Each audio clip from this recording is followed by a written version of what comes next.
जय श्री विष्णु। स्वागत है आपका हमारे चैनल पर, जहां हम लेकर आते हैं धर्म, आस्था और पुराणों से जुड़ी दिव्य कथाएं।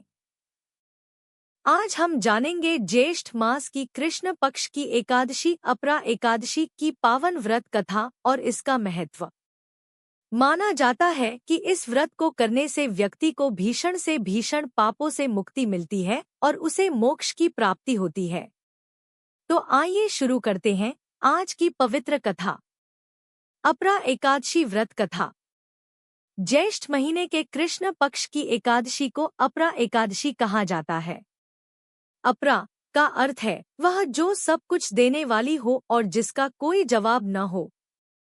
इस व्रत को करने से मनुष्य को भूत योनि, ब्रह्महत्या, गुरुद्रोह, चोरी, झूठ बोलने, परनिंदा करने जैसे पापों से मुक्ति मिलती है।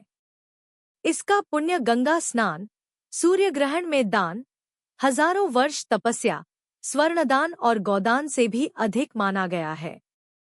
पौराणिक कथा। एक बार धर्मराज युधिष्ठिर ने भगवान श्री कृष्ण से पूछा, हे माधव, कृपा करके मुझे ज्येष्ठ माह की कृष्ण पक्ष की एकादशी का नाम बताइए और यह भी बताइए कि इस व्रत को करने से क्या फल प्राप्त होता है। भगवान श्री कृष्ण मुस्कुराते हुए बोले, हे युधिष्ठिर, इस एकादशी का नाम है अपरा एकादशी। यह व्रत अपार पुण्य देने वाला है। इसके प्रभाव से मनुष्य इस जीवन के साथ साथ अगले जन्मों में भी सुखी और पवित्र रहता है। प्राचीन काल में महिष्मती नगरी में महीधर नामक एक पराक्रमी और धार्मिक राजा राज्य करते थे। उनके दरबार में एक विद्वान ब्राह्मण था सुमेध। लेकिन दुर्भाग्यवश सुमेध बहुत गरीब था। गरीबी के कारण उसके परिवार में हमेशा अभाव रहता, परंतु वह हमेशा धर्म में स्थित रहता, भगवान विष्णु की भक्ति करता और सच्चाई के मार्ग पर चलता। एक दिन किसी संत ने उसे अपरा एकादशी का व्रत करने की सलाह दी। सुमेध ने विधिपूर्वक इस व्रत को किया। इसके प्रभाव से उसकी दरिद्रता समाप्त हो गई और उसका जीवन सुखमय बन गया। अंत में वह भगवान विष्णु के लोक को प्राप्त हुआ। भगवान श्री कृष्ण ने कहा, इस व्रत को करने वाला व्यक्ति राजसूय यज्ञ का फल, गोदान, कन्यादान और तीर्थों में स्नान करने जैसे पुण्य को प्राप्त करता है। जो लोग इस व्रत को श्रद्धा से करते हैं, वे सभी पापों से मुक्त होकर विष्णु लोक को प्राप्त करते हैं। भगवान श्री कृष्ण ने राजा को संबोधित करते हुए कहा, हे राजन, ज्येष्ठ मास के कृष्ण पक्ष की जो एकादशी आती है, उसे अपरा एकादशी कहा जाता है।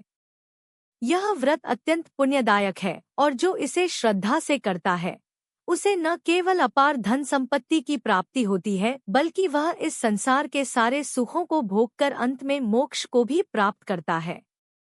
इस एकादशी को अचला एकादशी भी कहा जाता है और इसे करने से व्यक्ति को ऐसा पुण्य प्राप्त होता है जो अनेक यज्ञों और दान के बराबर होता है।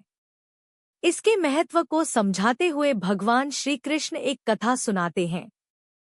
वे बताते हैं कि एक समय की बात है, एक राज्य में महीध्वज नामक राजा हुआ करते थे। वे बहुत धर्मनिष्ठ, सदाचारी और प्रजा का कल्याण करने वाले राजा थे। लेकिन उनका छोटा भाई वज्रध्वज ठीक इसके विपरीत स्वभाव का था। वह अधर्मी, क्रूर और ईर्ष्यालु था। वज्रध्वज अपने बड़े भाई महीध्वज से मन ही मन जलता था। वह राजा से इतना द्वेष करता था कि उनके जीवन को समाप्त करने की योजनाएं बनाता रहता था। इस प्रकार भगवान श्री कृष्ण इस एकादशी के महत्व के साथ साथ एक ऐसी कहानी बताते हैं जो धर्म, अधर्म और व्रत के प्रभाव को समझाने वाली है। भगवान श्री कृष्ण द्वारा सुनाई जा रही कथा में आगे बताया गया कि एक दिन पापी वज्रध्वज ने मौका पाकर अपने धर्मनिष्ठ बड़े भाई राजा महीध्वज की हत्या कर दी। उसने उनका शव जंगल में फिंकवा दिया और स्वयं राजगद्दी पर बैठकर राज्य करने लगा। इस धोखे और अकाल मृत्यु के कारण राजा महीध्वज की आत्मा को शांति नहीं मिल पाई और वे प्रेत योनि में चले गए। वे प्रेत रूप में उसी जंगल के एक पीपल के पेड़ पर रहने लगे, जहां उनका शरीर फेंका गया था। इस बीच वज्रध्वज ने राजा बनते ही अपने वास्तविक स्वभाव के अनुसार राज्य में अत्याचार और अन्याय फैलाना शुरू कर दिया। वह प्रजा पर तरह तरह के दुराचार करने लगा, जिससे राज्य में अशांति फैल गई। उधर महिध्वज की आत्मा, जो अब प्रेत बन चुकी थी, भी अशांत थी और जंगल से गुजरने वाले यात्रियों को डराने व पीड़ित करने लगी। हालांकि जब वे प्रेत रूप में लोगों को कष्ट देने लगे, तब भी उनके पूर्व जन्म के पुण्यकर्म व्यर्थ नहीं गए। उन्हीं अच्छे कर्मों का प्रभाव था कि शीघ्र ही उनके उद्धार का मार्ग बनने लगा। इस प्रकार यह कथा यह दिखाती है कि अधर्म और पाप चाहे कितने भी छुपे हों, वे अंततः उजागर होते हैं और धर्मपूर्वक जीवन जीने वाले को देर से ही सही पुण्य का फल अवश्य प्राप्त होता है। कथा को और अधिक विस्तार से अपने शब्दों में समझाया जाए तो यह इस प्रकार है। एक दिन की बात है, महान तपस्वी और ऋषि धौम्य किसी कार्यवश उसी जंगल से गुजर रहे थे, जहां राजा महिध्वज की आत्मा प्रेत रूप में पीपल के पेड़ पर वास कर रही थी। धौम्य ऋषि अत्यंत तेजस्वी और ज्ञानवान थे। जैसे ही वे उस स्थान पर पहुंचे, उन्होंने अपने दिव्य तपोबल से यह जान लिया कि यह कोई सामान्य आत्मा नहीं, बल्कि एक धर्मनिष्ठ राजा की पीड़ित आत्मा है, जिसे धोखे से मृत्युदंड दिया गया है। ऋषि धौम्य को यह देखकर अत्यंत करुणा आई और उन्होंने निर्णय लिया कि वे इस बेचैन आत्मा को शांति देंगे। उन्होंने पहले तो मंत्रबल और ज्ञान से राजा महिध्वज के प्रेत को उस पीपल वृक्ष से उतारा और उन्हें परलोक विद्या का उपदेश दिया, अर्थात जीवन, मृत्यु, आत्मा और मोक्ष के रहस्यों को समझाया, जिससे राजा की चेतना जागृत हो और वे अपने अगले पथ की ओर अग्रसर हो सकें। फिर अत्यंत दयालुता दिखाते हुए ऋषि धौम्य ने स्वयं अपरा एकादशी का व्रत किया। यह व्रत उन्होंने पूरी श्रद्धा और विधिपूर्वक संपन्न किया, लेकिन वे स्वयं इसका फल नहीं लेते। उन्होंने उस व्रत का संपूर्ण पुण्य राजा महिध्वज को अर्पित कर दिया, ताकि उन्हें प्रेत योनि से मुक्ति मिल सके।